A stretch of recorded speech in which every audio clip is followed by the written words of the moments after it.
Warning, the following podcast does have an explicit tag, and we would hate to disappoint it.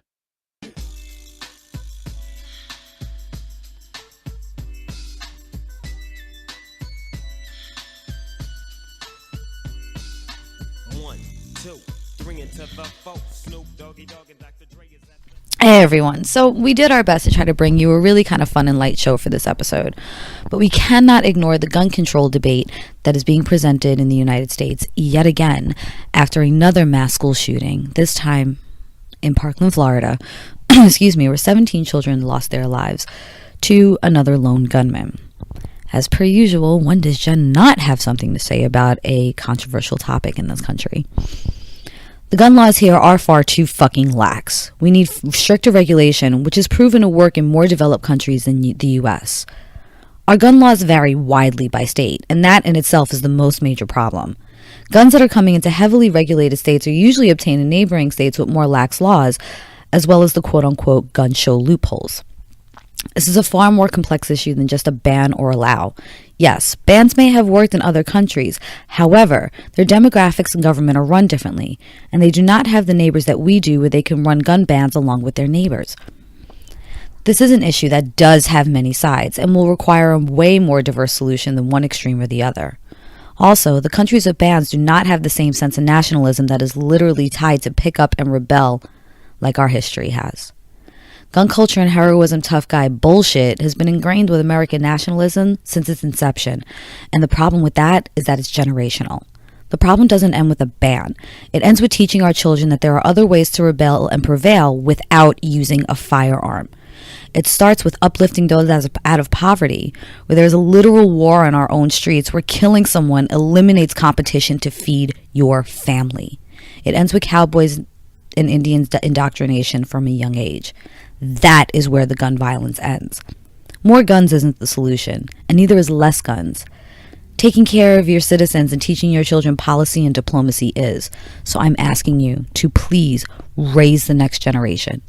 We may not see the end of this in our time, but maybe if we start teaching our children that there is another solution, we might make our grandchildren safe.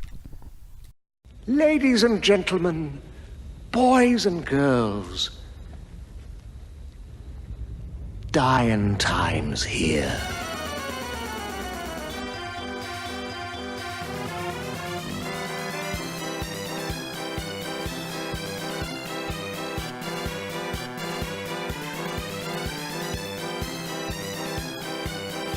Welcome to Thunderdome, bitch! You are listening to Not Another Atheist Podcast, the Ramble Without a Cause podcast that Jen didn't realize was our tagline that breaks down issues in the secular humanist community and tries to make sure that the explicit tag goes home satisfied.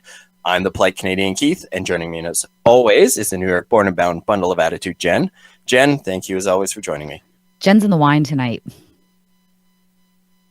And so it's going to be a great episode. And it is a very special episode. We have with us, I'm actually still in shock and awe over here. I'm actually waiting for my bladder to explode with excitement that he even agreed to be seen in the same. God, you're such a fucking fangirl. Jeez. Yeah, that's what I do. Nice. Anyways, without any more ass kissing, Matt Dillahunty has agreed to join us for an episode. Matt, thank you for joining us. Thank you. Matt. You seem stunned, but if I'm not actually on the road or doing an event or whatever, I pretty much say yes to everybody. Oh no, I shouldn't say that. You guys are special, and I've agreed to do this because you're special. Okay. That's already out there. The glimmer is not lost. Yeah, it's already out there. All right, well, I'm gonna dispel every illusion you had about me, and then this will be no big fucking deal, and we can just talk. So I laughed. I was like, I'm like, Matt's great. Matt's awesome, but stop putting him on a fucking pedestal. That's right. He's fucking shit. I'm getting older. If I fall off the pedestal, it gets a lot harder to recover. That's true. To be fair, a lot of my experience with you usually involves, like, I used to work nights, and I would pull debates off of YouTube, and I had a couple of yours. I wish I could remember. It's been a while, but there were a couple of years, so I just, I got used to seeing you as somebody who, is just an influencer in my life, and that's pretty well it. Not somebody who I'd ever actually sit and talk to. I think it was last year's NanoCon that I had first met you at. And I came back and I told him, I was like, yeah, I met Matt Dillahunty. He seems really cool. He grilled me for a half a fucking hour. And I'm like, dude, I was way too drunk to remember half this shit. Okay, I don't fucking know. I'm like, I don't know. At least you I didn't don't have to remember go my back third and panel. Like, it would have sucked if you'd have gone back and said, this guy is a real asshole. I couldn't stand to be around him. You know He what? doesn't I'm gonna do that shower, from now you know. I'm gonna do that. Yes, you can be the rumor Matt mill. Dillahunty, he's a fucking dick. Oh my gosh. All right, so I kind of teased you with it, but while we were getting everything set up. So before we go on, I have to tell you my very first experience with you, Matt. It was about 12, 13 years ago. A friend of mine who I didn't realize at the time, I know, right? I have friends, was into the Atheist Experience, and he shared a 30-second clip. And I damn near died laughing. And I think it was probably my first exposure to atheism as anything more than just, going, I don't know if I believe in God. I think it was what led me down that rabbit hole. And it was you and Jeff were on the phone with a young gentleman. And I know which one this is. And all of a sudden, out of nowhere, he goes, and because I'm a solipsist, and both you and Jeff in tandem look at the camera and go, you're a solipsist? Click. It was the funniest thing I've ever seen. Yeah, it was actually something that I apologized for afterwards. It was fun and it was funny, and I'm glad that that there's a clip there. But so there's a difference between hard solipsism and soft solipsism, and he may well have meant that he was a soft solipsist, which I am, and so is almost everybody I interact with. It's the annoying hard solipsists, the ones who say that you are all a figment of my imagination, nothing exists but me, because that's something you can't prove. You also can't prove that anything else exists other than you. So that's a soft version. Anyway, to hell with the philosophy lectures. I'm drinking. Yeah, I start talking philosophy. Jen's guzzling wine. Yep, that's pretty much Jen's role with this shit. Fine by me. Yeah, I did pull up the rest of the clip later on, and then I think I remember you apologizing for it later, but just the fact that the two of you, I didn't know if it was rehearsed or not, but at the exact same time, looked at each other, then looked at the camera and dropped that line. It was by far one of the most incredible things I think I've ever seen. So that probably says a lot about my life. But we're not here to psychoanalyze. Well, you live in fucking Calgary, so I mean that says a lot. This is a counseling session for you, Keith. You weren't informed? And no, isn't that typically how interventions go? Yeah, you don't find out until, this was an intervention. We are here to discuss all of your personal problems. He says as he puts on his glasses. We are here to get you to move out of the Texas of Canada. That's what we're doing. Yeah, Matt. You know I had to fucking take a stab at Texas. You know how I feel about fucking Texas. I don't live in I don't live in Texas. I live in Austin, and that's the place that is surrounded by Texas, but not Texas. You know how I feel about fucking Texas. And they've surrounded us, but we're not going to surrender because we have all the beer, all the weed, all the live music, all the colleges. That if I was forced to if nothing but Texas existed, I'd be like, okay, it has to be Austin. Oh yeah. It fucking has to be Austin. That's the only place I'll consider in that entire fuck Texas. I have some great friends in Houston, and I love going over there. I love speaking at Sunday Assembly and Oasis and all that stuff. Yeah. But it's too humid, so I couldn't live there. Well, yeah, it messes with your hair. I get it. Yeah. It messes with your hair, Well, my beard has this weird kink off to one side, and when it's incredibly humid, sometimes it just sticks straight out. So what are you going to do? Beard oil and a good brush will take care of it. I got it covered. I got the beard oil covered. It smells so good. So we were at, this has nothing to do with anything we should be discussing, but who cares? So welcome to our show if you haven't known. We were at this craft fair here in Austin, and I didn't do any beard stuff. I just grew my beard. And we walked up, and this guy is selling beard oil, beard balm, everything. Yeah. And his sales pitch was, so this is the beard oil, and you put this on when you get out of the shower and rub it in, and it sort of conditions it and makes it natural. This is the balm. And so, if you haven't showered for 2 or 3 days, you can use this. And I was like, that's your sales pitch?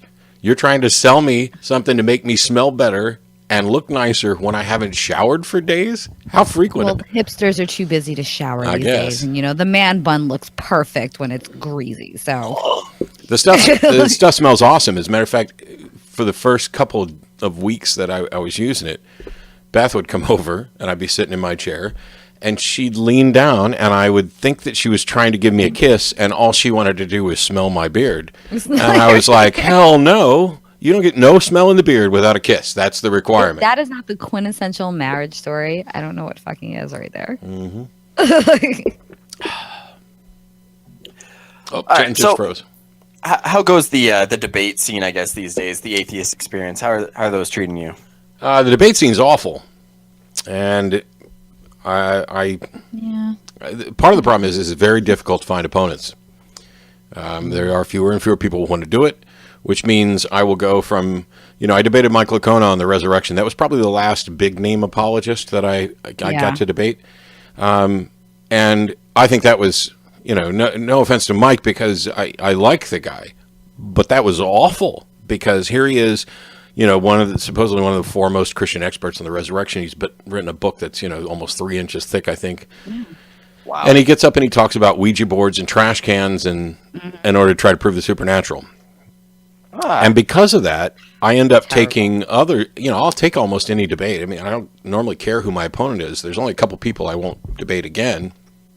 And so now I've had a few debates with people that nobody's ever heard of, and they are, laughable. There's a guy I genuinely like. He lives here in Austin. I'm going to have him over to the house. I'm going to teach his kids some magic stuff. But when we debated in a school, it was a mess, and he had no understanding of science. And when you have no understanding of science, it's really easy to just shrug it all off. I have one legit big debate coming up in July against John Mark Reynolds, who I don't know, but who's evidently a big name apologist. I think he debated Shermer and a few others. So I'm looking forward to that one. But by and large, it's gotten to the point where it's difficult to find opponents. I know you like coming here to Austin, PA University and debating here. And I couldn't make it last year, but they had live streamed it. And I remember watching this and going, oh my God, this is a fucking dumpster fire. This poor fucking kid had no concept of what he was coming up against. And he came out and he was all fucking high and mighty. And then you opened your mouth and I was like, holy shit, this kid's going to go see his therapist this week. He's a really nice guy, but he has so the thing is, he's intellectually honest, or he's desperate to be intellectually honest. Right. And so when he comes across the problems that I would say, can ultimately render Christianity unbelievable, he tries to find a way to resolve them. And that ends up putting him in places where he's now in conflict, where he's holding different views and he's tossing around all kinds of I don't knows, and that's fine. I love I don't know. But and a couple of contradictory statements on top of that. Yeah, and then his God gets more and more vague, and then it's weird. It's like, no, we're looking for something fucking definitive. And I remember I'm watching this on Facebook, I'm like rubbing my forehead. I'm like, yeah, this guy's going to see his fucking therapist this week. He's having a fucking major crisis of faith after this shit. Yeah, the biggest problem, though, was the audio quality at Austin P when we recorded was just awful. And so this year, when I'm up there March 18th, I'm going to take my, I've got just a recorder, a nice H6 recorder I can just throw on the table. And so even if all of the other audio sucks, I will have a recording of us at the table that I can then edit over the video. Awesome. Yeah, if anything, I'll see what I can scrounge together, too. I'll see what I can scrounge together and at least get you guys something fucking decent up there. But to answer the rest of your question, Atheist Experience is, as far as we know, still going gangbusters. We've shifted the schedule around. Instead of there being 2 hosts, now there's 3. So we've gone from 1 to 2 to 3. And that basically gives Tracy more airtime.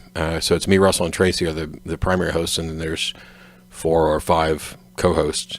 And originally this was supposed to be, one of the benefits was when I'm in town, I would host the show. And when I'm out of town, there's 2 other people to host it. And they're all, they're great. So, it's not like the show's going to live whether I'm there or not. But I want to do the fucking show. I mean, I would do it 5 times a week. It's your baby. Of course you want to do the fucking show. I mean, that's your baby. Yeah. I didn't, to be fair, when we say it's my baby, it's just because I love it. I didn't actually create it and start it. No, like you didn't birth the fucking thing. The show was around for 7 years before I got involved. But as it's turned out, we didn't adjust the schedule properly. And so there have been weeks where I was in town where somebody else did it. And there were weeks I was supposed to be doing the show and I was out of town, so I had to get substitutes. So I'm on it less and less, but the show's going great, and lots of tech improvements, new mixers, and Vern and Mark and the guys are just making upgrades and improvements. We have a cough box now, which is something I've been asking for a while, so that if I have to, I can mute my damn mic. Because every now and then somebody will complain. It's really the little things, isn't it? Well, one of these days we want to be, at least as professional quality as maybe the Young Turks. Only with better content. Yeah. Have you guys listened to the Young Turks lately? Is it me or has their fucking quality gone down? I haven't listened to it in probably a year or two. It's like fake news fed bullshit. And I used to really enjoy listening to them, and now I'm like, holy shit, you're like the liberal version of Breitbart. What the fuck happened? Oh, great. See, I remember I've watched a little bit of Cenk Uygur, and I find the guy is just, he's too much. There's something about him that really just does not appeal to me, and he just, maybe this is just personal bias, it's just, he seems to just hop on his opinion and hold himself. He's a dick. Just fucking say it. You think he's a fucking asshole. I guess if you want to sum it up that way, yeah, that works. Yeah, all right. So just fucking say it that way. You don't got to sound all fucking high and mighty with your SAT words and all intelligent and shit. You think he's a fucking asshole. I think you're an asshole. How's that sound? No, shit, I'm a cunt. Everybody knows this. Straight out of New York. Word. I stopped listening. I stopped listening to them, I don't know, a year and a half, 2 years ago. I had a little back and forth with, is it Anna Kasparian or whatever her name is? She said some disparaging thing about atheists, and I kind of took her to task on it.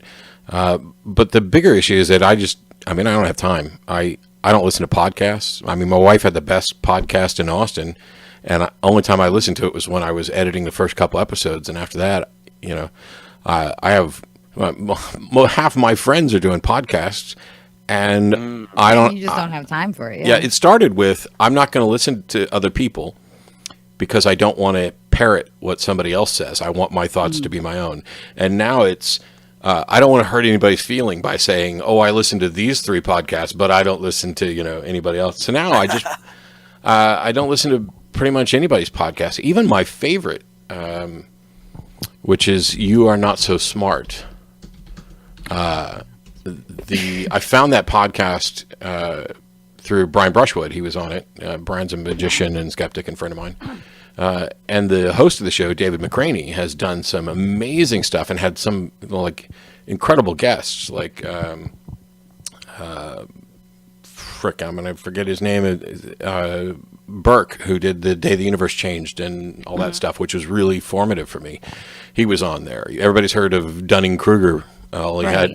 He had Professor Dunning on, who coined the phrase to actually talk about it. So he doesn't come half-stepping. And David came down to Austin and interviewed me for a project he's working on, and about people changing minds. And because I'm not going to pretend that I know everything about it, but in 14 years of hosting the show, there are thousands of people who've changed minds because of what we've said on the show or in debates and stuff. So all I could do was give him, here's my anecdotal kind of experience of what I saw and what I don't.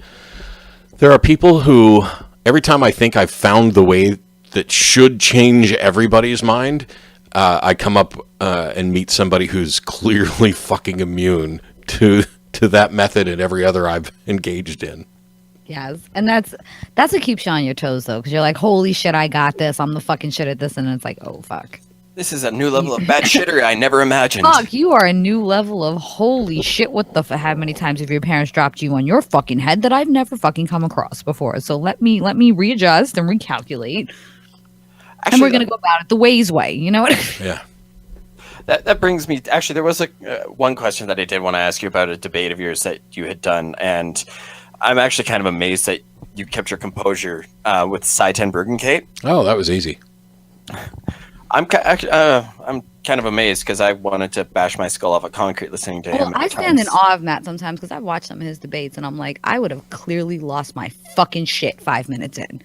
There would have been personal insults, there would have been fuck yous and walked offs, and he's like, cool as shit.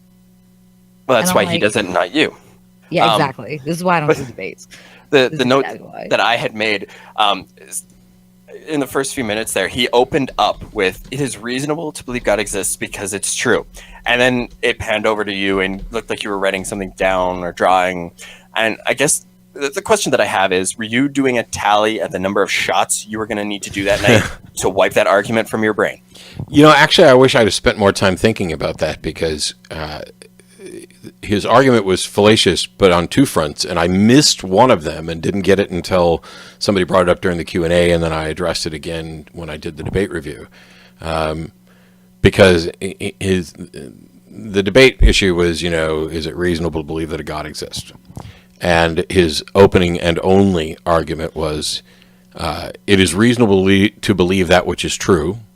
It's true that God exists, therefore it's reasonable to believe that God exists. And he immediately said, and I expect Matt to object to that second premise, because nobody could object to the first one. And that's the only point in the debate where he actually fooled me, because he got me to ignore the first premise, because the first premise is not true. The first premise being, it is reasonable to believe that which is true, is not correct, because something could be true and you may not have good reason to believe it. There may be a diamond the size of a house on Mars, but I don't have good reason to believe it yet. So truth is not, this is how sloppy science thinking is. But the second premise that, it's true that God exists, I mean, that's just a bald-faced assertion. That's presuppositionalism, is it not? Yeah, well, it is. He goes into the presuppositionalist reasons later. That's what he spends his time trying to justify. Right. Yeah.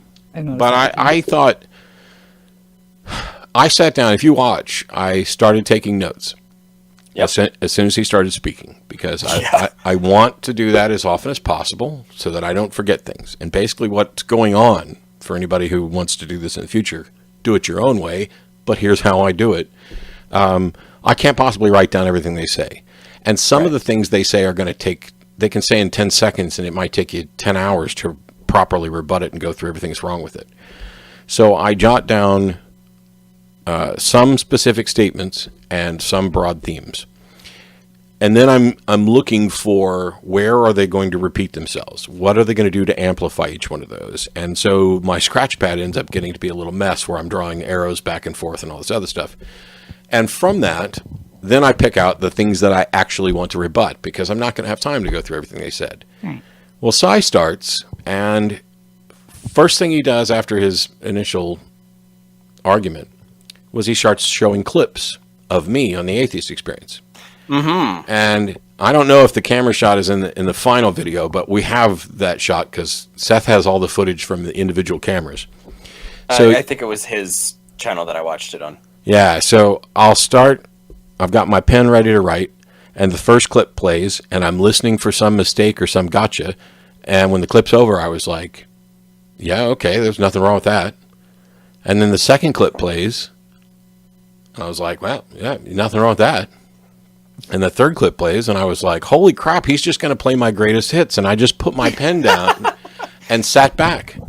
And so half or more of his opening, or it felt like that, was him playing clips of me saying stuff that wasn't wrong and that he never rebutted. He just would, claim it was wrong or raise some presuppositionalist question, which is why when David Smalley was moderating it and Cy finished talking, and he looks at me and he's like, Matt will now have, what was it, 15 minutes to respond. Yeah. It was like 10, 15 minutes, yeah. And I was like, didn't I just have 15 minutes? And everybody busted out laughing. I just had 25. Yeah. I think I'm good. If you're going to do a debate, and I don't care which side you're on, one of the stupidest things you can do is allow your opponent to speak more than you do in your opening.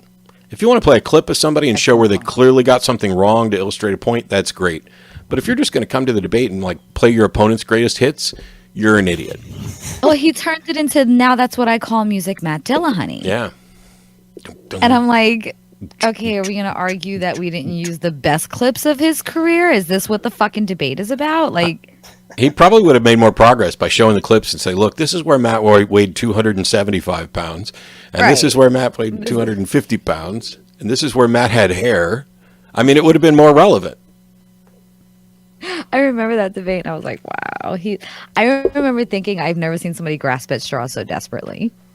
so desperately. The one thing I will say, because I like to say nice things about people, you know, Sai's a piece of crap, and at the end of the debate, because he treated a friend of mine who is also a piece of crap and no longer a friend, but he treated her terribly. Later. Yeah, he treated her terribly, and so I just announced, I will never debate him again, and it's very clear. Sai doesn't actually know what he's talking about. He has a kind of a dilettante understanding of what a number of other presuppositionalists have said, and so he gets it kind of right. Well, right in the sense of he's in agreement with like Greg Bonson and others, but he also gets it wrong. The nice thing that I will say about Sai is he is consistent. He is so hard locked into his justification that you're not going to trip him up because Sai's absolutely solid in his conviction. Yeah. I'll give him that. Well, not You just don't that. waver that man from his conviction.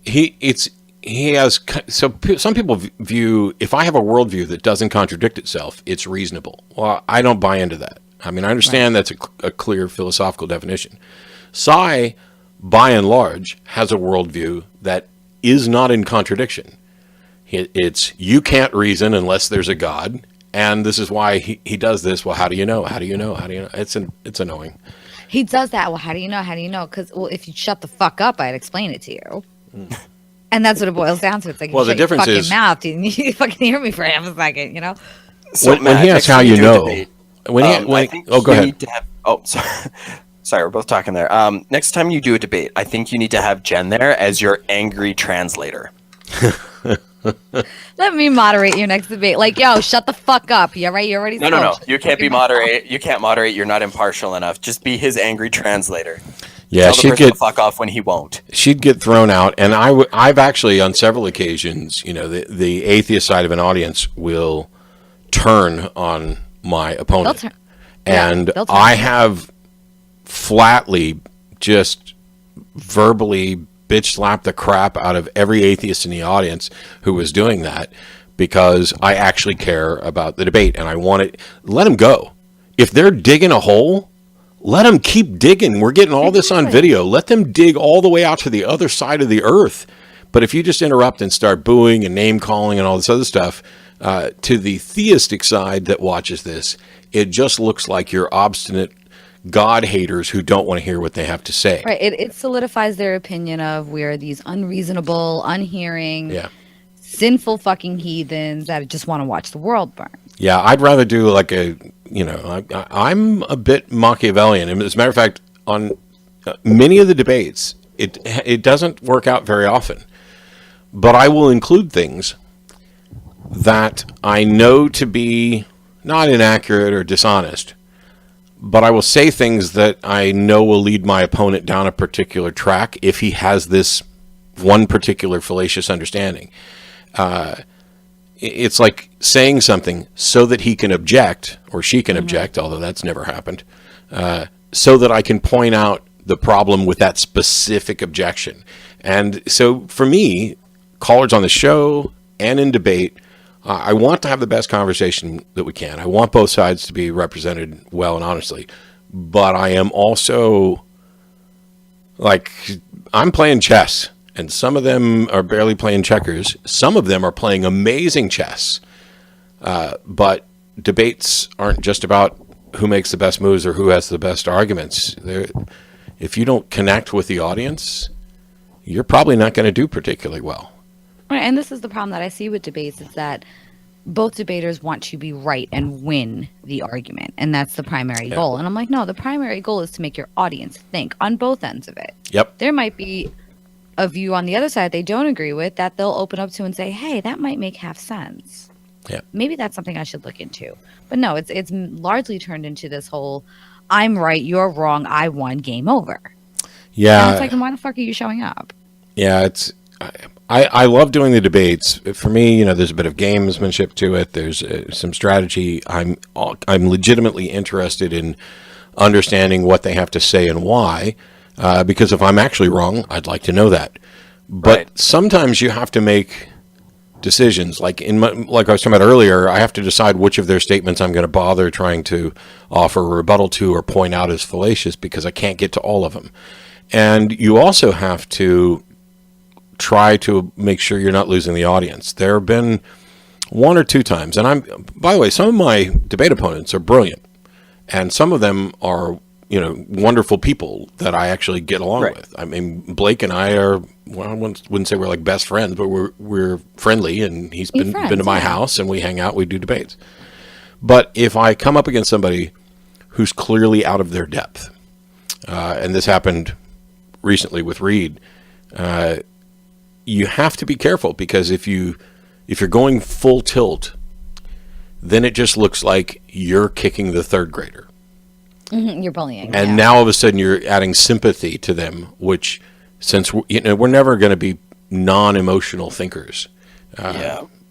It's there's a lot goes into it. And that's the thing. If you start playing the bully and they become empathetic to your opponent's side, they're not going to listen to anything you have to say. You're just the asshole now. That's one of the reasons why the side debate was so easy. First, he starts off playing My Greatest Hits, and then he gets antagonistic with the person who booked the event and the audience. And at that point, all I have to do is just sit back and let him implode. Yeah, just let him talk, because he's just fucking his own argument at this point. Let him talk. But so I don't want to focus too much on this. I did have a couple of other little fun things. I will try to give Working shorter on answers this for weeks. I will try to give shorter answers so we can get to all your stuff. Have you ever debated William Lane Craig? No. Will you? Sure. Or would you? The question is, will William Lane Craig debate me? And the answer is no. He's had the opportunity on several times, including from Christian churches who invited me down and swore that they could get Craig because, hey, they're friends with him. He says that he won't debate anyone who doesn't have a terminal degree. And when I told Dawkins that, Dawkins laughed and was like, well, what's a terminal degree? And I was like, he means PhD in the relevant field. Are you kidding me? Yeah, that's his excuse, despite the fact that he has repeateded debated people who don't have a PhD. Who don't have a PhD. He debated Hitchens. He went to Ireland and debated, I'm going to forget his name, Michael, whatever. Anyway, so I think, I can't speak for the man, and I don't really read minds, even though I pretend to read minds on stage. So I can't say that he's scared, and that would be kind of like WWE level taunting. But come on, let's get all like. He's afraid. He is afraid. He's a coward. He knows he can't take me. Well, what happened was I pointed out in a couple of discussions and videos and podcasts how formulaic he is, and exactly step by step what I would do to completely wipe the floor with him in a debate. And that's public. Now, I don't know what Craig's reason is. Maybe he looks at me as a dilettante, which I am. Fine. Maybe he, doesn't think that I have anything to offer. Or I'm not going to do rebuttals. There he's wrong. Maybe he's afraid. Who knows? I don't know what the reason is, but he won't debate me. Yeah, there was that debate. Riff Ahmed, I think was the name. I'll have to find it later. But he actually finally. You don't come prepared, you fucking bitch. For once, you don't fucking come prepared. I know. Oh, Matt, he emails me fucking pages of notes, and I'm like, I don't want to read what the fuck you want to tell me to read. See, now all you got to do is tell her. Shit we're covering. Tell Jen the reason you're not prepared is because she wouldn't read and help you out. Thank you. Oh, I'm not getting ganged up on my own fucking show. I don't know right now. Fuck that. I have a new best friend. No tequila for you, Matt. I'm stealing shit. No tequila for you now. Actually, I have some really good tequila from Mexico floating around here. So when you're here in April. Anyways, he actually addressed a point that really drove me nuts in the Hitchens Craig debate was he's using tautology after tautology and just using his points to prove his points is I guess the way I would explain it. And Ahmed called him on it. It was like, you can't just stand up there and say my argument stands because I say so. Yeah. You can't do that. You wouldn't let a child do that. Why would we let a grown man do that? And I thought that was kind of hilarious that it took somebody who I think was actually about my age, younger than me even, and probably roughly the same education level, I guess, at the time, to say that to his face. Because I remember one night listening to Hitchens and Craig and sitting there and like seething because I'm like, no, that's so intellectually dishonest for you to say that. Like, how can you genuinely put that forth as an argument? I tell you, there are people who will get mad at me for saying this, but I'm not alone. I think Hitchens lost the debate against Craig. Really? It's not that I don't agree with Hitchens. I did. So Craig is a skilled collegiate style debate person. Right, he's used to debating for points, and Hitch is going to go up there with his Johnny Walker Black, and he's going to riff and do his shtick, or he did his shtick. And sometimes it's amazing, and sometimes don't get me wrong, there is a precision in his dissection of some of what Craig says. But, I don't know Michael Shermer. We've met twice, I think, and once was in Austin when he came down for a debate. He's coming to Austin with Sam March 5th, and I'm going to be introducing him, and I'll get to hang out with him then. But he did a debate here in Austin against Hugh Ross on essentially creationism.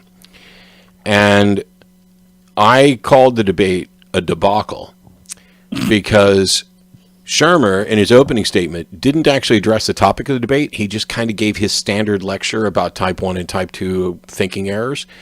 And what was worse is he tried to claim that there was a contradiction in the Noah story about the number of animals.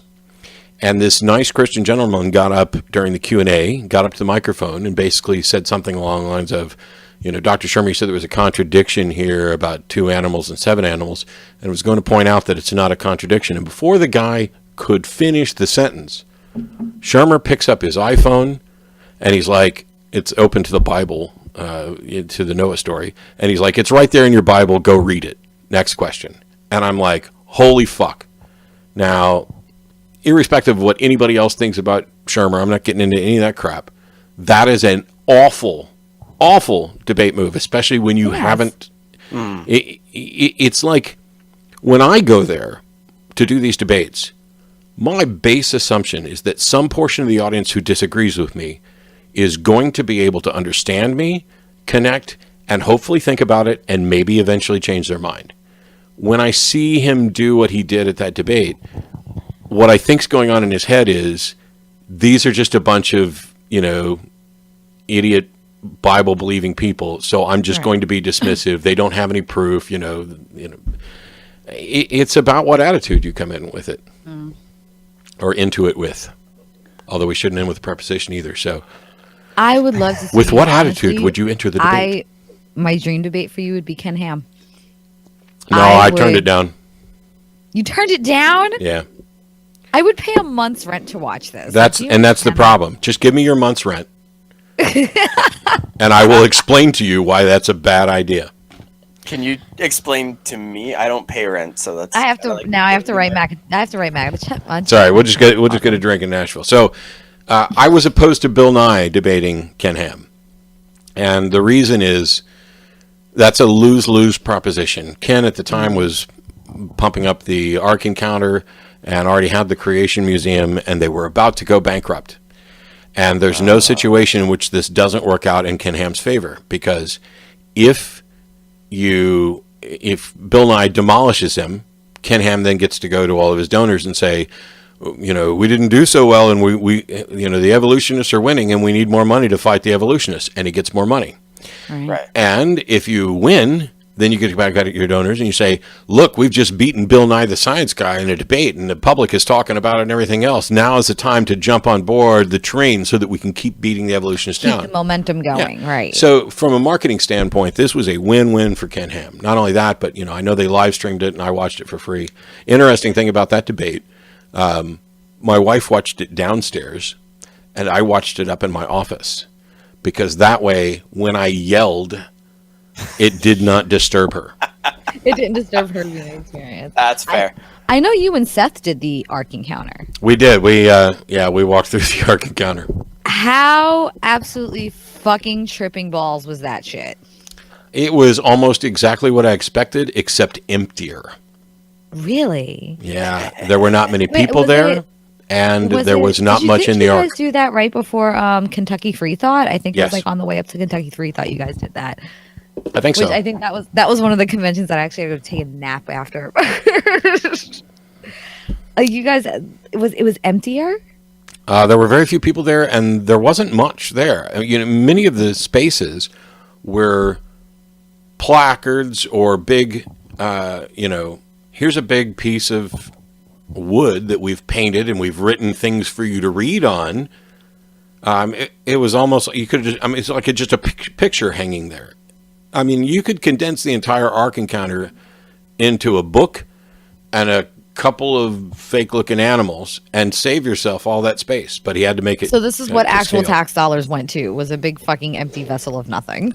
Yeah, This is why I don't not live on the not so much Kentucky side. tax dollars as tax dollars denied Yeah, because yeah. of the tax breaks that they got. This is why I live on the Tennessee side and not the Kentucky side. Yeah. Remind everybody that you're in Tennessee every time you want to make fun of Texas, because Texas Hey, didn't make the Bible the state misled book. to Tennessee here, God damn it. Okay, you went to Texas fucking willingly. All right. True, but So to but add- Texas hasn't made the Bible the state book. So to add credence to Jen's accusation and apt description of Alberta, my province, as being the Texas of Canada, we actually have a young Earth creationist museum in my province. Do you? Yes, I'm so visiting that shit. I did not get to go while I was there. I flew into Calgary and then drove out to Red Deer, and I debated John Morrison, who is interested in doing another debate. So right now there's a chance that when I come out to Calgary, they really want to add an event. So I do the Magic and Skepticism show one night and the debate the next night. And then a debate the next night. But I can tell you that that's almost certainly not going to happen, because the way this tour is constructed, it is do a show in this city, the next day you travel. Do a show in that city, the next day you travel. So it's like it's a tight schedule. How are you not completely fucking exhausted? Like, I can't do that shit. I'm too fucking old for that shit. How? I'm really good at managing my downtime. As a matter of fact, I probably take too much downtime and don't work nearly hard enough. I do 3 videos a month for my Atheist Debates project on Patreon. And Right. it is now the 19th of February, and February is a short month. So I have a week and 2 days to get 3 videos done. But Thursday, Friday, Saturday, I'm in Phoenix with Lawrence Krauss and Sam Harris, which really means I have tomorrow and Wednesday, and then Monday, Tuesday. So I have 4 days to get that. Now, granted, a good chunk of the work's already done for the videos, and I'm going to try and shoot interviews with Sam and Lawrence, and that'll be 2 videos to get their thoughts on the debate. But I am prone to, when I get back from a tour or a series of events or even just a weekend of events, I might sit around the house playing video games for a couple days and then get started on all the housework that hasn't gotten done while I was gone, and then all of a sudden it's back to doing the work. I manage pretty well. Choice of favorite video games to veg out on. Oh, I should have a cough button here. Right now I'm playing. Editing's for it's fine. Right now I'm mostly playing chess, but also Zelda Breath of the Wild. And I downloaded Rime on my PS4 because it's free. And I can't do PS4. So I'm an I'm Xbox playing girl. I that. can't do PlayStation. I've got an Xbox 2. I've got an Xbox 360, not a 1. What? Even I've got my broke ass has a fucking one. Come on now. I didn't see any reason to get one because I was a PC gamer more than a console gamer. Right, although I fair. do have a Nintendo Switch, obviously, for Breath of the Wild, Mario Odyssey, and stuff like that. But actually, I'm playing more chess than anything because I used to be really good at chess, or moderately good at chess, and then I didn't play much for 20 some odd years. And my father-in-law plays in chess tournaments all the time, and my goal is to get good enough to where I can actually beat him, because he's kind of a mid to high level club player. Holy shit. So See, you're all fucking intellectual, and I'm like, I play The Sims and burn people's houses down when I want them to fucking die, and lock them in basements and make them churn out art for me like fucking slaves. And you're like, Well, I play chess. if you saw the couple Blitz games I played earlier where I blundered my queen, you would not call me intellectual or smart or be impressed with my chess game at all. He says that about his chess game, but he doesn't realize that I'll drive around in Grand Theft Auto with a grenade out of the car until it explodes. Keith, every time we played GTA, we did nothing but sit in your apartment, get ridiculously high, and get lap dances from strippers. We're like, yeah, we're totally gonna play and rob people. Yeah, that didn't go fucking anywhere. Nope. Which GTA? 5, the one that you play online. Yeah.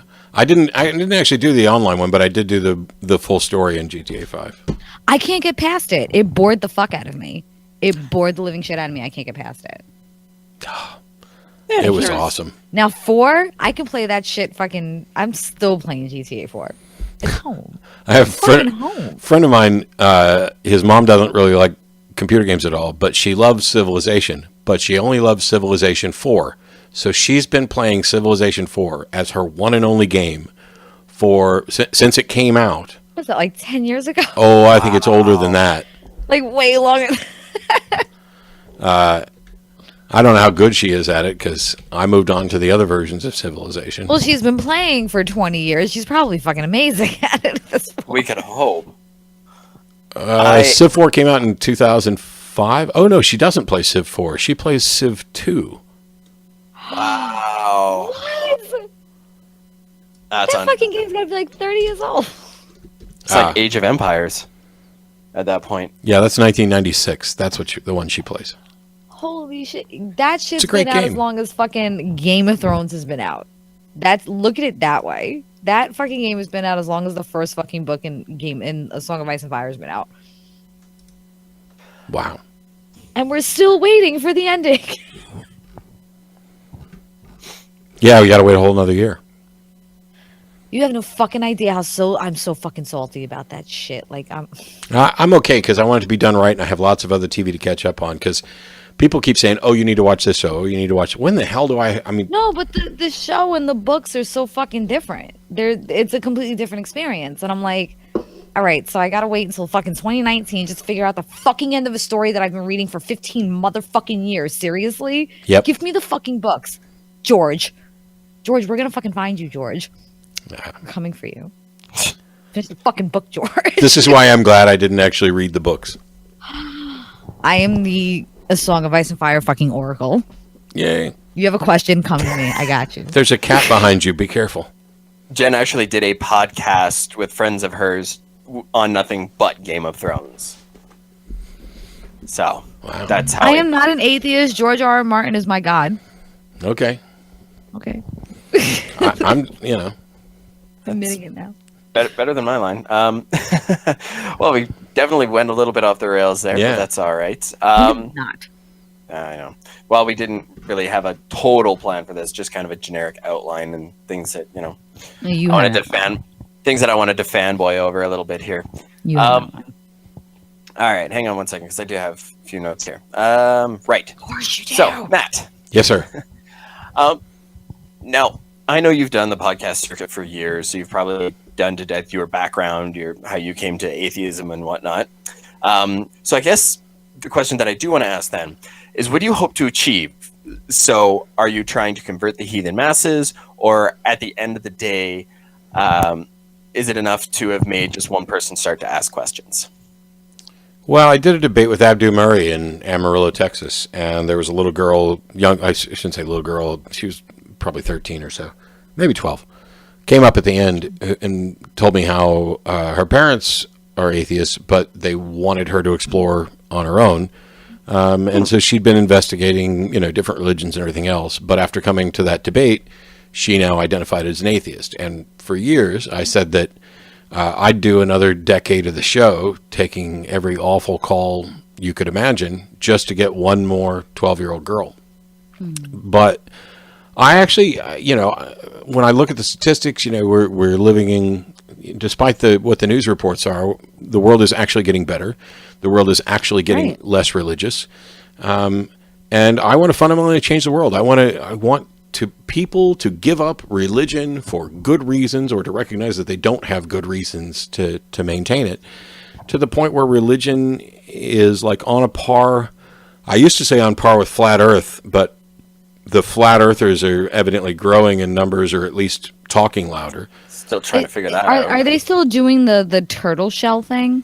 Like it's like a fucking turtle? Are we still on this, or is there something different now that they've come up with? I don't know, because on Sunday I had a flat earther call the show as the last call, and the only things that came out of his mouth were that every picture of the Earth is a fake, and just like the moon landings, and he thought that the topic was so complex that it would take a great deal of time to go through, and we only had 2 minutes left on the show. And I let him know that we had covered it plenty thoroughly, just with his batshit crazy notion that every picture of the Earth is faked and the moon landings were faked. And then I hung up on him.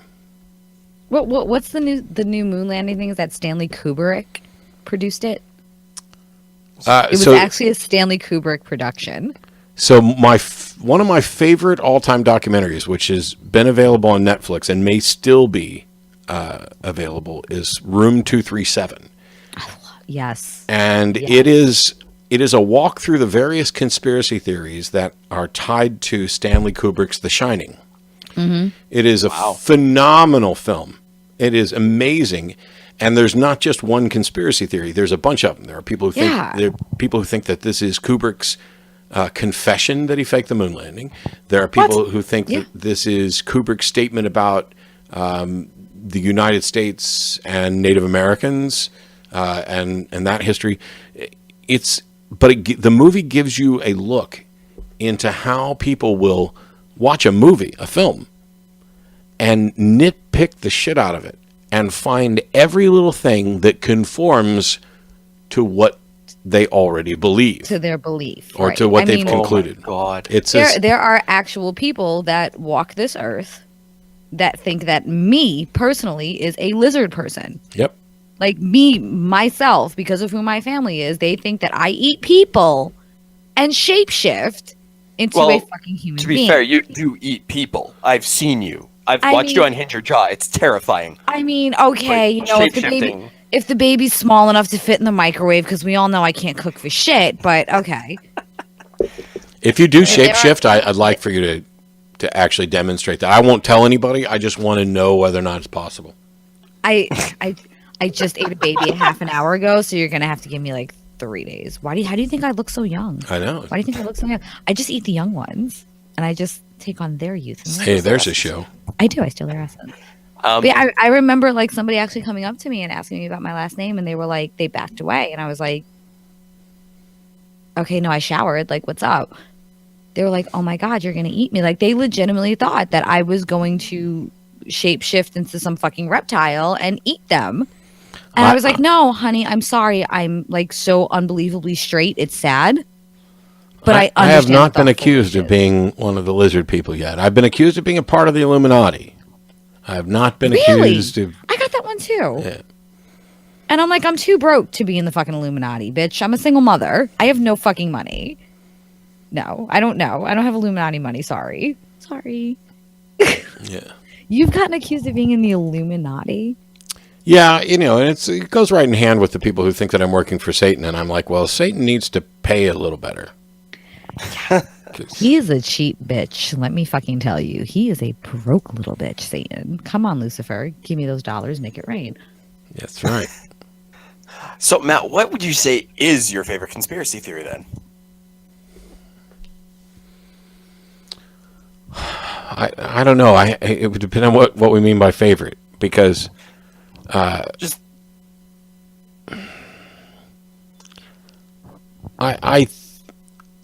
annoyed by all conspiracy theories. I'm annoyed by the varieties of Jesus mythicists that fall into the conspiracy category, which isn't all of them. I'm annoyed by the 9/11 truthers. I'm annoyed by the flat earthers. I'm annoyed by the Illuminati. I think the lizard one is probably the one that amuses me the most. But if it ever becomes more popular, where people are talking about it, then it's just going to fall into the category of this is annoying shit. And one of the things that I wanted to talk to, so when we go to Phoenix next week, Lawrence and Sam and I have done 3. This will be the 3rd event that 3 of us have done together, and we've tried to make sure that we talk about different things at each event. And we haven't really spent much time on religion, so I'm going to try to see if everybody wants to talk about religion a little bit more, about what science has, told us, in relation to the claims of various religions. But also getting to this idea of which claims are worth spending time on. Because while the flat earth thing is getting more popular, or at least you're hearing about it more, that doesn't mean that more people necessarily are convinced of it. And it also doesn't mean that it's a big enough deal that it's worth us spending our time debunking. Right. I'm a fan of mockery, and when an idea deserves to be mocked. And the flat earthers and the young earthers, those are ideas. I don't want to mock the people, but the ideas definitely deserve to be mocked. See, I love the young earthers that are not the creationist young earthers. I like the young earthers that say that we faked like hundreds of years of fucking history. I love those motherfuckers. I don't ever I'm like, run into no, them. there's actual fucking artifacts. Like, the fuck is wrong with you? Like, no, we fake those. And the dinosaur bones. Let's see, this comes up, and this actually came up a little bit on this week's show. Because if something happened in the past, how can you confirm it? You don't have a time machine, so you're constantly relying on reports. And the thing that I was explaining to the caller is that, well, there are mundane claims and there are extraordinary claims. If you tell me you had a ham sandwich for lunch last Thursday, I'm just going to accept you at your word because it doesn't fundamentally change how I view the world. Who the fuck's gonna lie about that shit? If I find out, that you didn't have that ham sandwich, the only thing that's changed is my perception of you, because now you're either a liar or delusional. But it doesn't change anything about the world. On the other hand, if you claim that somebody rose from the dead after 3 days in a tomb, or actually a day and a half that you want to call 3, so it's already lying to begin with. Right. Now all of a sudden, I'm going to need more than just, oh, this is what happened. I need some actual evidence for this, because if I were to accept it, it would fundamentally change almost all of the foundations of what I know and understand about reality. And so extraordinary claims, extraordinary evidence, etc. Have you ever seen that Putting the Face to Jesus with the Shroud of Turin special that they did? I've seen several of them. I actually got in an argument with a guy on an airplane who was a big proponent of the Shroud of Turin being real and was preaching to this guy sitting there. And I invited him to my event, but he didn't show up.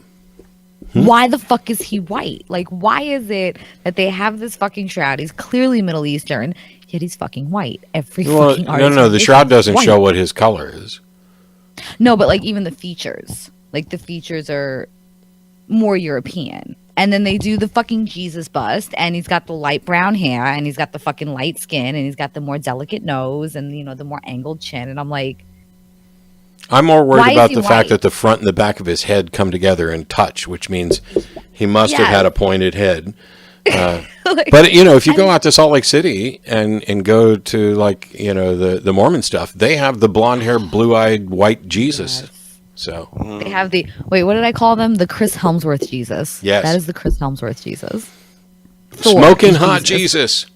Thor is Jesus. Yeah. It's fucking Thor. Thor is Jesus. I'm like, I could follow that, Joe. I could follow that, though. Like, in all honesty, if Thor was Jesus, I'd have a hard time not following him. I mean, have you seen those abs? It would make a lot more fucking sense. It would make a lot more fucking sense if Thor was Jesus. Like, oh. Yeah, I can see how that shit happened. Okay, y'all just changed his name. Okay, I see how that shit happens now. Okay. But yeah, they have the Chris Helmsworth Jesus. And I don't do Salt Lake City. I don't do Utah. I forget it's there, and I'm very happy living my life. It's like Mississippi. I just pretend it's not there. Mm-hmm. I can't deal with that shit. I can't. The white horse and the Joseph. I can't. I just fucking can't. And I was getting ready to take genealogy courses at BYU. I was like, yeah, fuck it, I'll do it online, Idaho campus.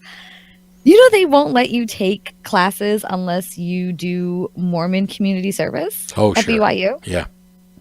I did not know this. Most religious universities also have like a statement of faith that you're required to, and then they have all their moral policies about, you have to wear this, and you can't smoke that, and you can't have sex here, and blah blah blah blah blah. But I'm an online student. How the fuck would they know? Oh, trust me, There's a lot of sex going on at Southern Baptist campuses.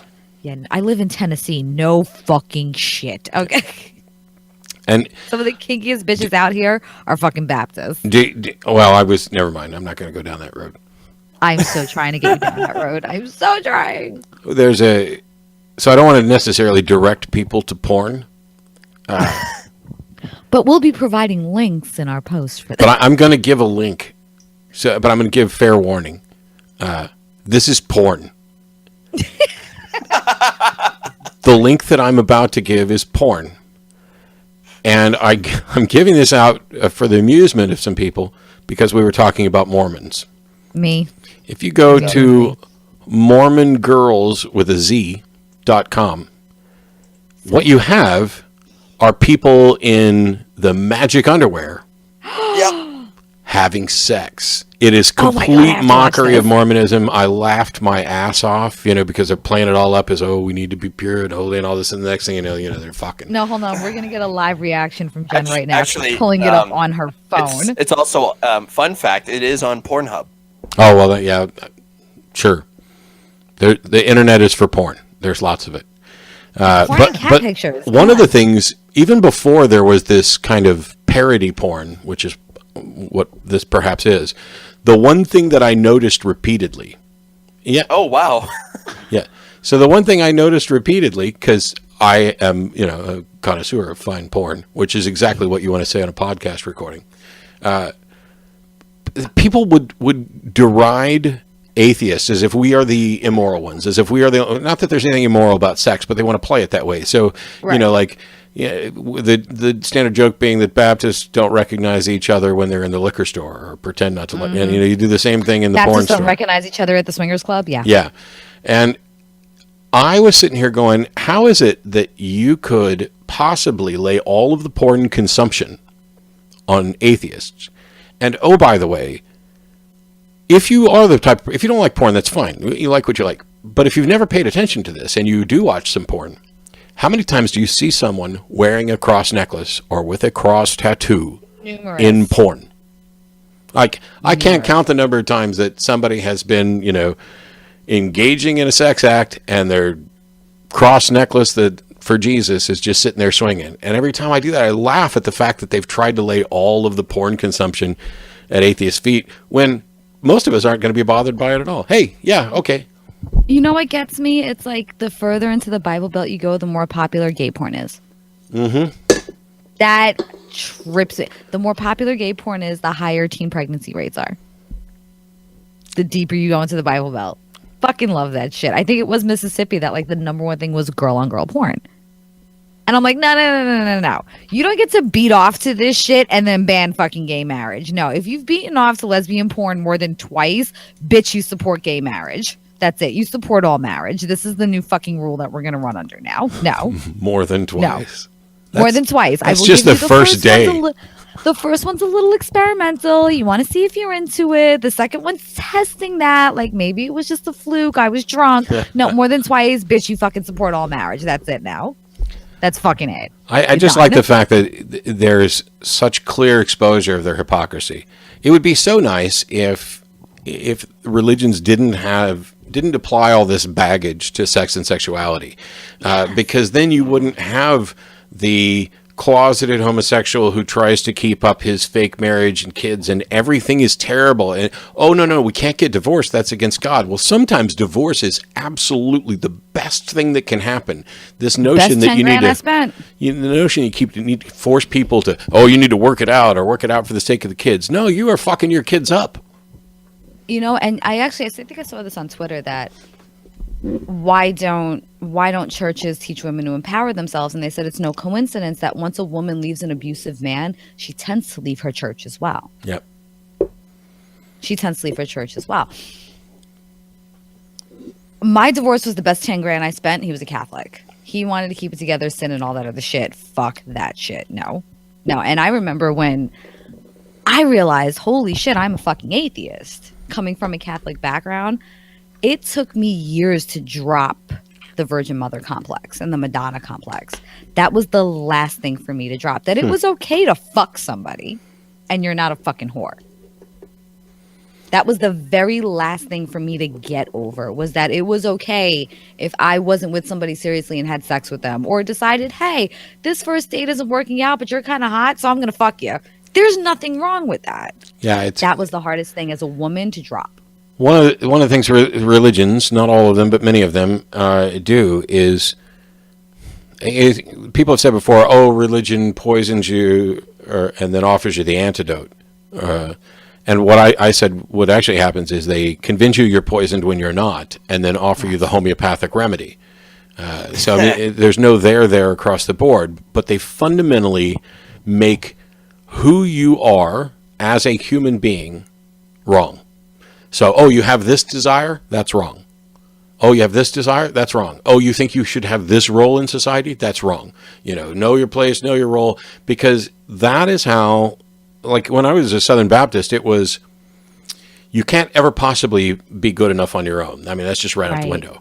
You also, no matter how much you try and how strongly you try to live a Christ-like life, you will fail. And so it creates this cycle of, I did something, now I feel guilty, now I need to repent, now I get right with God, then I go on to the next day and I do something else or the same thing. And so there's this cycle. And it's gaslighting, which is a tactic in an abusive relationship. Once you get people to that point, I mean, it's just like, I probably have subscriptions to services that I no longer use. And they tend to stay there until I change my credit card. And that's when I find out which, oh, you've got a Hulu or Netflix or whatever else, or you might have a game subscription that was $1 a month or something back, a year ago. And then my card got stolen or cloned at the end of December and I got a new one. And my favorite thing in the first week is to see what things fell off, or what things somebody's saying, hey, your billing was denied for this. And I'm like, cool. I'm glad, because I didn't, $1 a month is not going to kill me. But, if I remember I had a World of Warcraft account that I actually was paying for a year and a half after I stopped playing. Still the monthly subscription, just because. And you just didn't pay attention to it. Yeah, and I was unemployed and broke, and all of a sudden I was like, hey, why is this?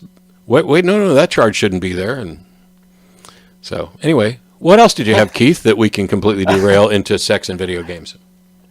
Well, if it's in the realm of sex, it is something that you had mentioned about religion and the religious hypocrisy surrounding porn and whatnot. She's an actual sex therapist, and I follow her on Instagram. Shut up, Jen. She posted something the other day called New Lit Review Finds. It's not porn per se, but moral incongruence. So, no, I'm talking about the IG Instagram whoring that you do, not who you follow. The Instagram. Whatever. Anyways, it says it's not porn per se, but moral incongruence, so misalignment between one's behaviors and values regarding porn use that is linked to psychological distress and perceived porn addiction. Which I thought that was really interesting, just because I know I've listened to a lot of Dr. Daryl Ray talking about how you'll really only find the whole idea of porn addiction in religious circles. And then I think it was him who did that little bit of a commentary on Mike Pence when Pence came out with his whole I'll never be alone with a woman thing, so I'll never have this scandal. And they pointed out that usually people who have those kinds of rules have been caught before. Mm-hmm. Oh, yeah. Yeah.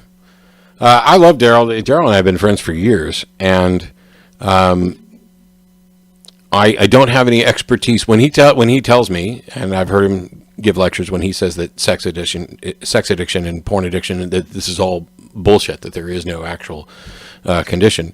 I'm inclined to agree with him with respect to what he's talking about. I'm also inclined to disagree in the sense that I think there are people with personalities for whom almost anything could be devastating to their life. That you could, right. It's not in the same way that, you have a physical addiction, but, if all you're doing is sitting around watching porn and you lose your job and blah, blah, blah, then maybe it doesn't qualify as an addiction in that sense, but you have some problem. But it's detrimental to your life. Just like if the addiction thing, if you're continuously cheating on your wife and it's detrimental to your life and your marriage and you're losing your fucking kids over it, maybe it's not an addiction, but it's a problem. Yeah. I mean, I don't think that, who knows what you could or couldn't get addicted to. They talked about the addictive personalities, and you hear stories about people who, played World of Warcraft nonstop until their baby actually died because they weren't taking care of it because of the video game. Farmville, actually. Yeah, I don't care if it qualifies as an addiction or not. There's something fucking wrong there. There's some sort of impulse control problem. Yeah. There. All right, so our biggest fan, Jim, and I were talking about things that we would, when I first mentioned to him, I sent him a long message. It was something along the lines of squeal. I can't really remember. I almost blacked out. Talking about having you on the show, Matt. And I was like, well, what are some questions that you would really want to ask him? And so we have a couple here. Some of them you've actually already answered, so I won't worry about them. So it's just like, I think like 4 or 5 questions. Do you think you could handle that before we let you go? Sure. Yeah, let's go. Awesome. All right. So we're going to start off nice and easy, and nice and easy to answer, but the outcome. I can so Are you Tina Turner right now? Are you Tina Turner? Because Jen immediately went to kink, but I immediately went to Tina Turner because we're going to start things off nice and easy. There might be a lot of blowback afterwards, but we'll do now it that fucking song is in my head. I'm going to be doing my dishes, dancing around my fucking kitchen like Tina Turner right now. Awesome, because that means that I'm not the only one that's old enough to actually get the reference. Because let's put Matt in the retirement. That's right. I've never played the Guess How Old You Think I Am game with you. We'll play that later. Oh, my grade 9 I'm not playing science that teacher game. was in love with Tina Turner. So, all right. So, question number 1: Okay. Star Trek or Star Wars? Game of Thrones. Fuck you. Star Trek. I love them both, but I've definitely spent more time and there's more substance in Star Trek because there's so many series. Star Wars, there's a couple movies, and one of the things, my wife doesn't like Star Wars at all. I took her to episode 7, and we walked out, and she said it's the same fucking story every time. And in a way, she's kind of right. That movie was fairly. I actually did not see the latest, The Last of the Jedi, because I was traveling. So I will watch it as soon as it gets to like on demand. But Star Trek, it's like I've seen every episode of every show and every movie, and I think it prompts a lot more discussions. We have arguments about identity with the transporter issues and stuff. So I'm Star Trek. The Trouble with Tribbles. And Stargate. That's the trouble with Okay, I can appreciate that. Stargate. I love Stargate. I never got into that. Neither did I. All right. Number 2. In a cage match between the 4 horsemen, and we're assuming Hitch is a zombie, who would win? Sam? Okay, I'm really curious as to how you got there. Sam studies Brazilian Jiu-Jitsu, which is superior to everything. And zombies are pretty, slow and easy to club like a baby seal. And it is Hitch as a zombie. The other two, don't get me wrong, I can't wait to do an event with Dan Dennett, and I love doing events with Richard, but, I could take them both out with very little effort. They're a little older, a little frailer. Give him Daryl's crossbow from The Walking Dead, and he's got this shit on lock, ladies and gentlemen. Interesting side note, Lawrence Krauss was a high school wrestler at, I think, the 165 pound. Wow. And I didn't wrestle in college because his college didn't have it. But we were out drinking after the Chicago event. And there was so much going on back and forth about the subtleties in this area that I think we almost managed to book a match between Sam and Lawrence just to see who could take the other one down and pin him.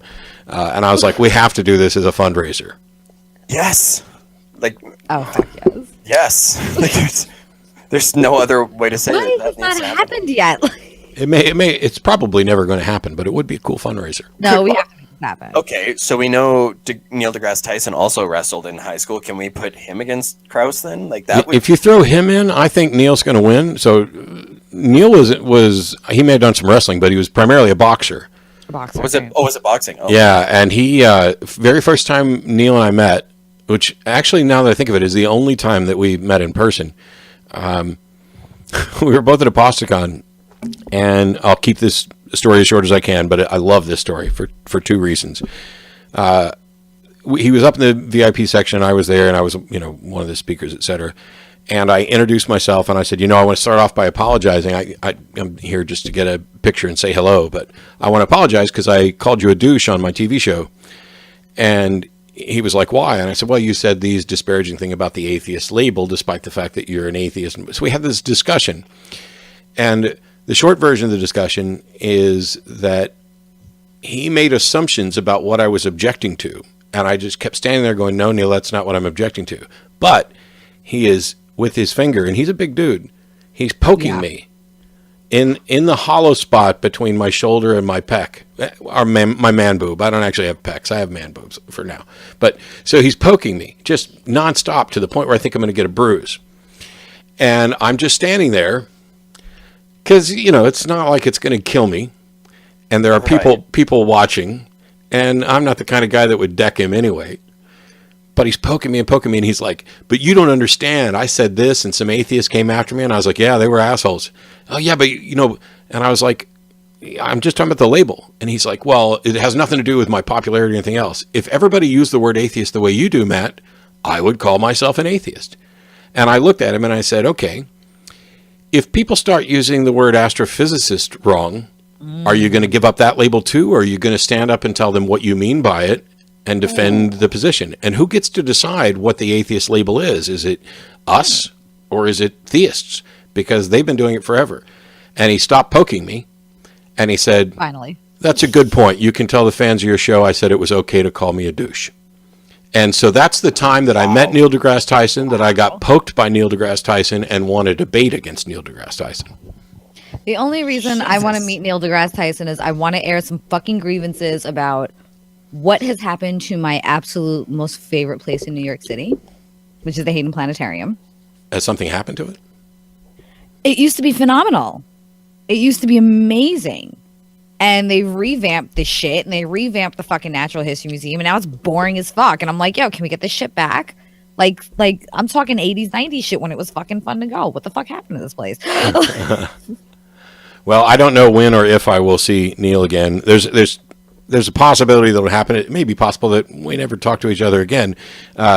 But if I do get the opportunity, I will pass along your concerns. Tell them we got to get some of this 90s shit back. Even the fucking gift shop sucks now. What is this? They don't have fucking space ice cream? This is bullshit. What no? Fuck that. I want my fucking chocolate space ice cream, Neil. What the fuck? I'm pretty sure he doesn't make all those decisions, but he's got sway. He's got pull, all right? He certainly does. He can pull and poke. All right, Keith, next one.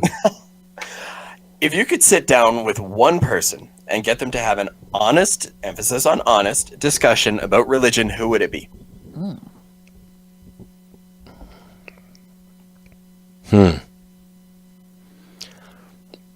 See, that's really difficult because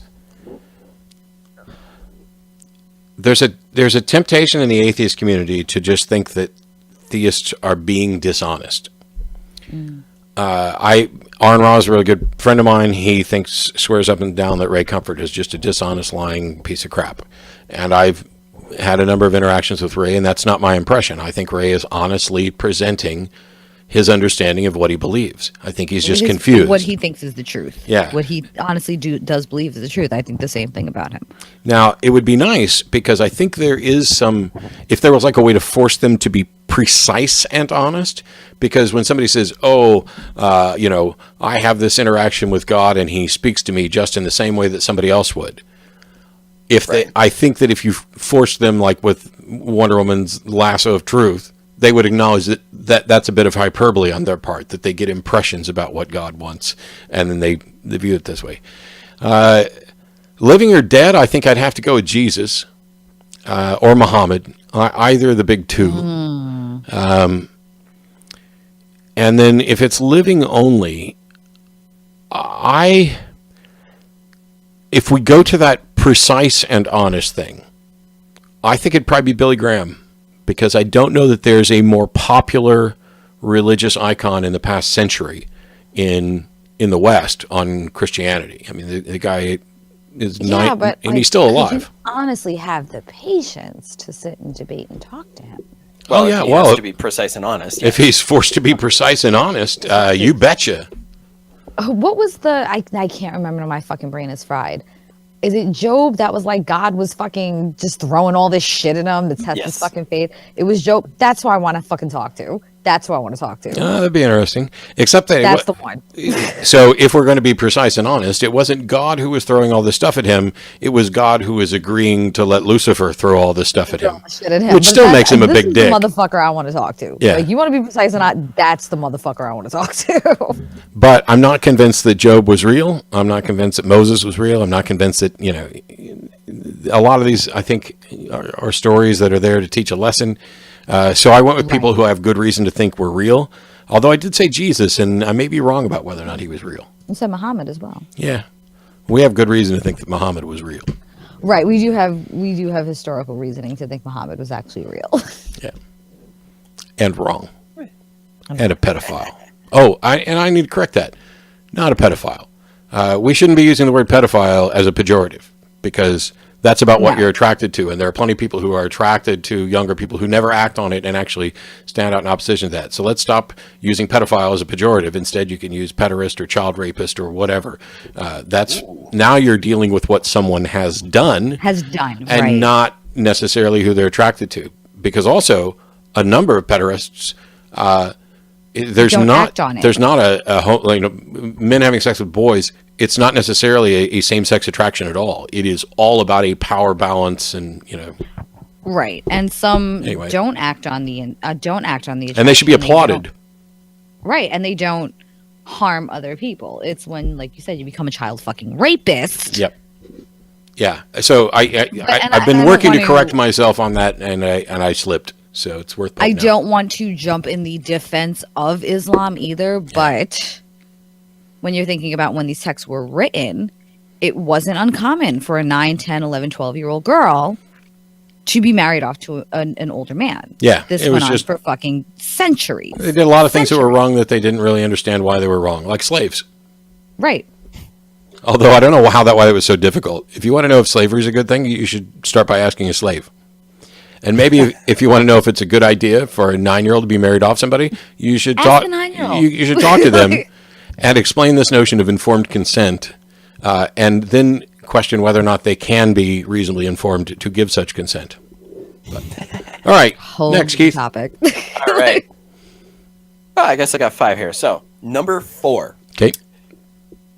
If people come from monkeys, why we still got monkeys? Conversely, if Christians came from Jews, why we still got Jews? So that's 2 different answers. And I can't think of properly funny answers for either of them at this point in the evening. Yeah, that's I give up. I now believe in God. My thing is, have you ever watched a guy jerk off? You're really going to tell me that you don't believe we come from monkeys? I mean, look at it. Did you seriously ask me if I've watched a guy jerk off? Well, that's usually my general answer is, have you ever watched a man jerk off? To be fair. You're going to tell me you can't believe you came from fucking monkeys. Almost Matt has admitted to being a purveyor of fine pornography, so he probably knows. Connoisseur. Well, I'm a man and I have masturbated, so yes, I've seen a man masturbate with incredible frequency. Then I'm like, is it so hard to believe that we came from monkeys? Is it really that hard to believe? You ever watched? Really not pretty. To go down this road as if someone had almost asked it seriously. I think my favorite example that I ever came up with is that we know that Spanish and French are Latin language. They're both derived from Latin. Right. It's not like a Latin-speaking mother ever gave birth to a Spanish-speaking child. That just didn't happen. So there's this gradual thing. And at some point, there would have been both Latin and Spanish. Right. And then Latin dies off. And so the reason there are both man and monkeys is because we didn't evolve from today's monkeys. Men and monkeys have a common ancestor. And the reason there are still Jews and Christians is that because even though Jesus was supposedly Jewish and was only coming to talk to the Jewish people, not all the Jews believed. So they just kept everything before that. If somebody actually needed a serious answer on those ridiculous questions. Sure. Scary thing is they're actually asked. Oh, I've answered them on the TV show It's 14 years. You can't. I'm not sure if there's anything that hasn't been asked. All right. So question number 5, but I think I'll add a bonus round after this one. And this one is literally just 2 words. Texas? Seriously? Was that my question? No, this was Jim's. Okay. Austin. No, yeah, Weirdly. that's in Austin. Austin is like... And I'll tell you how I got here. When I got out of the Navy, I had a friend who worked for Dell Computer, and Dell's headquarters is in Austin. I drove down to Austin, lived with him in his apartment, got a job working for a couple other companies, then worked at Dell for a number of years. There's a massive... Outside of Silicon Valley, Austin may be the most technologically dense city. Yeah. And what a lot of people don't realize is, they view it as like, oh my gosh, Dallas is huge and Austin is huge, or Houston is huge and San Antonio. So they think Austin's this tiny city, but it's the 11th largest city in the United States. So there's only 10 more populous Austin, areas. in comparison to Texas, is like New York to New York State. It's like Asheville, North Carolina. I mean, most people probably wouldn't want to live in North Carolina, but almost everybody I know would love to live in Nashville. Or Asheville, not Nashville. Asheville. I actually like Asheville personally. I do too. But it's like New York City to New York State, so where you start getting up in the state and it's fucking prison land, and you start looking at these real red Confederate gun-toting motherfuckers, and then you get down to New York City, and it's a completely different vibe. Austin's like that with Texas. Yep, the slogans keep Austin weird. So Willie Nelson showed up here and turned it into the live music capital of the world. We have the University of Texas Austin, which is a campus with 50,000 students. There's great weather, which means we have an incredibly large homeless population because homeless people from northern climates come down and live in Austin. And we have clothing optional beaches. Weed would be legal here if they would ever put it up for a vote, but they won't. At least not until the whole state goes along. Austin is... It's not Texas, surrounded by Texas. I already did that joke earlier. The other joke is that the only reason that we let the governor live in Austin is because that's where they built his house. It's like if Texas ever seceded, Austin would probably become its own state that would still be attached to the United States. And then Texas would tax the shit out of anybody trying to drive from Austin to the rest of the United States. But there's good things about Texas. We don't have state income tax. We have higher property taxes, but we don't have Texas. We don't have state income. Go ahead. Bonus round. We don't have income tax, but we get taxed on fucking everything else. Interesting. Yeah, they tax the shit out of tobacco. Ugh. See, that's the one thing they don't tax here. Of course not. They don't tax the shit out of it. No, because it's grown there. Because it's grown there. Yeah. And, there's nothing that tops off that Mountain Dew like a Newport. Oh, Newports. I miss those. Me too. I quit smoking like a decade ago, but I still use snus, which is it's a chewing tobacco, but it's pasteurized, so you don't have to spit, and basically it smells like candy. And fucking vape. No, like, God, oh my fucking God. No, my snus is my nicotine. I have a constant nicotine drop, and these things are almost twice as much in Texas as they are in places like Missouri. So when I go for Christmas, I buy like 20, 30 tins of it and save some money. Is that what you're going to be illegally smuggling back to Tennessee when you do back to Texas when you do NanoCon? No, when I do NanoCon, we have to go to a liquor store so that I can get some Old Smoky Mountain White Lightning, because even though stores around here will sell some of the Old Smoky Mountain Moonshine, they don't sell the White Lightning anywhere but Tennessee. If I'm not mistaken, we may be able to have somebody get you on a post at Fort Campbell. I could see if they have it there and then get it for a stupidly, ridiculously cheap price at the Classics. Yep. There we go. All right, bonus round, Keith. Let's go. All right. This is a real thinker. Have you ever killed a man? Not that I know of. Oh, that was a lot less exciting than I was hoping for. Giving believers a heart attack after his debates, however, he's not aware of, so he can't honestly answer that question.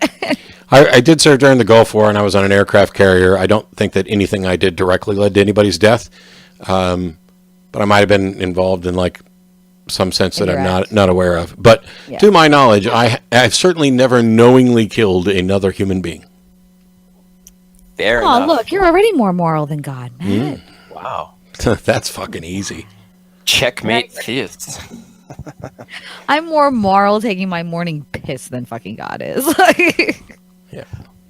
Well, we have I think we've been recording for about an hour and a half now. Yeah, so we have to plug NanoCon, and we've got to plug Matt stuff, and we got So- shit to plug, bitch. Before we wrap up, yes. Well, we'll let our guest go first. Matt, what would you like to plug? Like, how can people get in touch with you? What sort of promotions are you what events would you like to have us promote for you right now? Oh man. So We're going to be here another hour and a half, ladies and gentlemen, because Matt is never home. let me see if I can knock this out real quickly. If you want to get in touch with me, you can email sansdeity@gmail.com, sans.deity, which is godless, and I think, well, it's French. partially that. I don't think the deity part's right. But anyway, mattdillahunty.com, which is constantly being worked on, but you could submit feedback there, and try Pangburn Philosophy will take care of it. Pangburnphilosophy.com will have stuff. Patreon.com/atheist debates is the thing that I do to pay my mortgage. I post 3 videos a month or so talking about debates, posting my debates, posting reviews of them, talking about the various arguments for the existence of God and the various formats. You know, I have a video called Y'all Just Want to Sin, which is specifically how to address this claim that we're only atheists because we are rebellious against God's morals. I'm doing one more event with Sam Harris and Lawrence Krauss next Saturday, which I don't even know if you'll have this up by then, in Phoenix. And then in April, I start my world tour, which is a magic and skepticism show/lecture. So I've been doing magic my whole life. I've put together a talk about what skepticism is, what it isn't, how we are fooled and exploited, things to look out for, and it includes a ton of magic, followed by a Q&A. 8 cities in Canada, starting April 1st in Victoria, April 3rd in Vancouver, April 6th in Calgary, 8th in Winnipeg, April 10th in Ottawa, and then April 13th in Toronto, which is Friday the 13th. I'm sitting down with Jordan Peterson to go head to head, and I'm going to try and tie him down on his God belief stuff, because he said some bizarre things across the board. But April, this is not new that he would do this. Yeah. April 15th is Montreal, and April 16th is Halifax, Nova Scotia, and I will have dates for the US and UK portions of the tour, which will be in May and June, just as soon as they get them to me. But as I always caution, I mean, you can donate on Patreon to help support and all this other stuff. But I'm happy. I want to go out and do this stuff. You asked earlier kind of what the goal is. The goal is to change the world and to let people know that we are decent and sometimes better human beings because we lack the baggage that comes along with religion, to encourage others and help prepare them for the conversations. I do this so that I can learn stuff from others, including theists. And also one of the things that I think the community at large is starting to do a better job of focusing on is creating communities, building landing places for people to find camaraderie and companionship if they find themselves out of religion. Because, you're Southern Baptist, you move halfway across the country, there's a church for you to go to. I don't want an atheist church, but I'm happy with Sunday Assembly, Oasis, I'm happy with the various communities. And that sort of community building is what's going to allow us to reach what David Silverman has referred to as atheist normalcy. That is the goal. If religion isn't true, I want it to go the fuck away. And if religion is true, I want it to make its fucking case. And we have been sitting in a limbo state on religion where the overwhelming majority of people on the planet are convinced that some variety of supernatural gobbledygook is real and important and significant enough for them to vote against other people's interests and malign and marginalize the people who don't agree with them. We've been in that limbo state for far too long. Mm-hmm. And so I'll keep working on this till it changes or I die. Well, that's the reason we started the group here. Clarksville has one of the largest military bases in the Army. So we're getting people from all over the country, all over the world even, that are leaving religion and have no base, and you're being thrown in the fucking Bible Belt. So fuck, now what do I do? If my fellow soldiers find out I'm an atheist, that's my fucking life on the line. I can't go get counseling because most of our fucking chaplains are Catholic or Christian. So we created this group that's like, hey, you have a landing space. If it were up to me, I'd put little chapters like all over the world. Just Yep. like, hey, every fucking military base, boom, we got a fucking chapter. Like, it's okay. I know the folks in San Antonio are doing that at military bases. I've actually gone down there and visited with some of them. So we're making loads and loads of progress. I'm incredibly optimistic. There are things that I try not to complain about things in my life because I get to do what I love. And, everybody who buys a ticket for the Magic and Skepticism thing, I hope they love it. If there's anything they don't like about it, they can tell me. But I'm doing the stuff I love, and people enjoy it and benefit from it. And that makes me, you complete me. Oh. That's all I got. Did we really fucking quote Jerry Maguire tonight? We quoted a Scientologist tonight, ladies and gentlemen. That is it. We have topped it. We have quoted a fucking Scientologist tonight. Matt is also going to be one of the keynote speakers at NanoCon, which is March 17th at some fucking school in Nashville that I can never fucking remember the name of. That's going to be... I love doing this, and I didn't think I was going to get to because...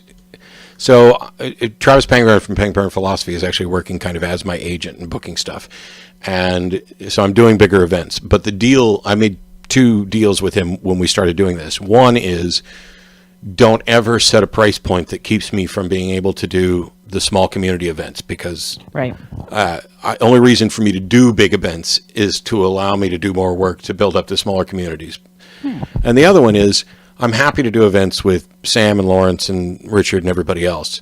But I'm not there to just interview whoever the superstar of atheism is. I have things to say, and I don't, I'm not trying to put myself in some category or tier. I want to build a brand so that I can do other events like I did with Tracy Harris and Sarah Hayter. And I've got a list of people, Callie Wright and others that I just want to sit on stage and talk to in front of an audience because I think those are voices that need to be heard. And perhaps they are voices that need to be heard more than mine, more than Sam's, more than Lawrence's, and more than Richard's. So it's about kind of shifting the paradigm a little bit. Because atheism is kind of moving into this social aspect now, which is something that religion is not really doing. We're kind of filling the gap between identifying a belief and applying that to the social changes that are happening in this country. Yeah, that and Margaret Downey clued me into something several years ago, and I absolutely adore Margaret. I think she is one of the finest human beings in the entire secular community. But she kept making this point that, hey, we do these events, and there's a number of incredibly interesting, perhaps academic lectures. You get some erudite individuals up there to, speculate on things or give their thoughts on things. But what she said is we need more stories. We need more people saying, hey, this is my story, because they feel alone, and the people sitting in the audience also feel alone.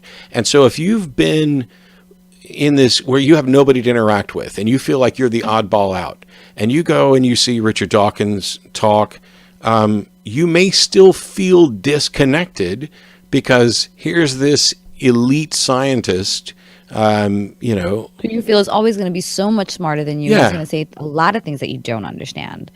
Yeah, it's, what's the story? Oh, his story is nothing like mine. And, Richard and I talked about this before, about, William Lane Craig's desperate to debate him. I actually made a joke that Richard should agree to do a team debate against William Lane Craig and a partner of his choosing, and then allow me to be his partner. And then Richard could just sit over in the corner. Richard could just sit over in the corner and write his next book, and I will wipe the floor with the other 2 guys without him having to do any work. It could be like if you can't get through Matt, you're not worth my time. I'm working on my next book thing. It was a little too publicity stunty, but I've been to a number of conventions where people got up and told their stories, and they're incredibly compelling. My wife gave a talk on her path out of religion and dealing with the aftermath of it with her family. I think it's out on YouTube, and people loved it because now you're connecting with a person whose story is very similar to yours, and you feel less alone automatically. So you can give a lecture all day long on fallacies or on the brain or on whatever else, and you will do some good in emboldening the community. But if you get people up there to share stories, that's how you build the community. We just had Mandisa on the show for our last episode. Oh, I love her so much. Love her. Me and Mandisa actually grew up about 10 blocks away from each other. Really? Yeah, we never crossed paths, but we grew up in the same neighborhood. And she's telling her story and I'm telling mine, and the engagement with that I actually had some of our listeners come to me and was like, one of ours was native born Germany. She's now living here, and she's like, I have no fucking concept of racial issues because there's 4 fucking black people in Germany and none of them are native Germans. You know, so I don't know. And I had other listeners. 2 of them. I had other listeners coming and saying, you know, as a woman atheist, as a black atheist, I didn't feel like there was anybody I can identify with until I sat and listened to the 2 of you. Yep. And I'm like, this is why I fucking do this shit. Like, this is why I get up at 5 o'clock in the fucking morning to go drive to fucking Nashville after drinking all night the night fucking before, you know? That's why. Let's not talk about what happened the night before NanoCon. Okay, I heard about that barbecue. Let's not talk about that shit. See? Well, all right. We can work something out after the podcast is over. Okay. So that is going to wrap it up for this fairly long episode. I'm glad I have a little bit of time to edit this. This is going to be fun. But honestly, I think we could probably sit here for another couple of hours with you, Matt. Yeah, this has been absolutely incredible. Oh, thanks. I look forward to you coming to Calgary. I'm looking for I've already made notes to look for tickets as soon as we're done here, because I would absolutely love to be there. Like I said, it's my old university, so I get to see him in less than a month. Ha ha. Yeah, just 3 weeks or 4 weeks. 3 weeks. 3 weeks. Good for you, Jen. Great for you. I'm so happy for you. Look, I gotta book a hotel room because I know my drunk ass is not driving back up to fucking Clarksville after that shit. I know I'm fucking not. But this has been absolutely just mind-blowing. I think you've actually raised the bar of our show a little bit, so we're going to have to lower it over the next couple of weeks. Wasn't that fucking hard. Come on. Most of the show's talking about me and my kinky ass shit. It's not fucking hard, dude. That's true. Exactly. So, Matt, thank you. Hopefully we'll have you on again soon. And, well, Jen, thanks for being here. Same here, dumbass. Thanks for having me. I enjoyed drinking it. your fucking maple syrup and, you know, dipping your balls in snow and shit. And... No, I'm going to go treat every ailment I have with maple syrup, because that's apparently how we do shit here. Well, thank you, everybody, for joining me, and thank you for listening. Have a great evening. Have a great evening? No, fuck that. Thank you, and goodbye. I'm terrible at closeouts. The Not Another Atheist podcast experience is run by Jen and Keith. If you wish to contact the hosts, please write to nehehp@gmail.com. They can be found at facebook.com/NotAnotherAtheistPodcast, or search Not Another Atheist Podcast on iTunes, Stitcher, and Google Play to subscribe and leave reviews. Yo, you know what I'm getting you for your fucking wedding? Honestly, I have no idea. Beside me traveling 14 fucking hours to light a candle in a motherfucking church. Oh, here we go. Yeah. Yeah, this is what he's got me fucking doing. It's a Filipino tradition. This shit. I'm buying you a fucking computer. Honestly, I live with an IT guy. I have no excuse for this. My brother-in-law is IT. Oh, hey, there we go. I'm recording now. You're also on video. Where the fuck are you at? My laptop has decided it no longer has internet. Yo, fuck your shit. That is not my fault. You live in fucking Canada. Oh, here we go again. Okay, hang on 1 second. Let me see if I can get myself back on. Hey, did the U.S. men beat Canada in curling today? I didn't get to see the end of the match. Oh yeah, we play curling. I'm not sure. I think I'm a huge Team USA finally beat Canada in the men's curling championships. Awesome. Are you Googling this right now? I am. A Russian curler who won bronze in mixed doubles reportedly tested positive for a ban. Sorry.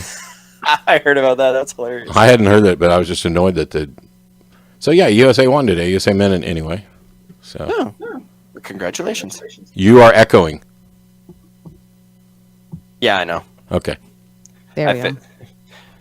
Yeah, it's because my secondary screen was did not have the microphone off. But we fixed that now. All right. Okay. Travis says he fixed the link to the tickets. So I'm going to click on tickets here and see if it pops up a list. There we go. Yeah, just send the link over. We'll put it up.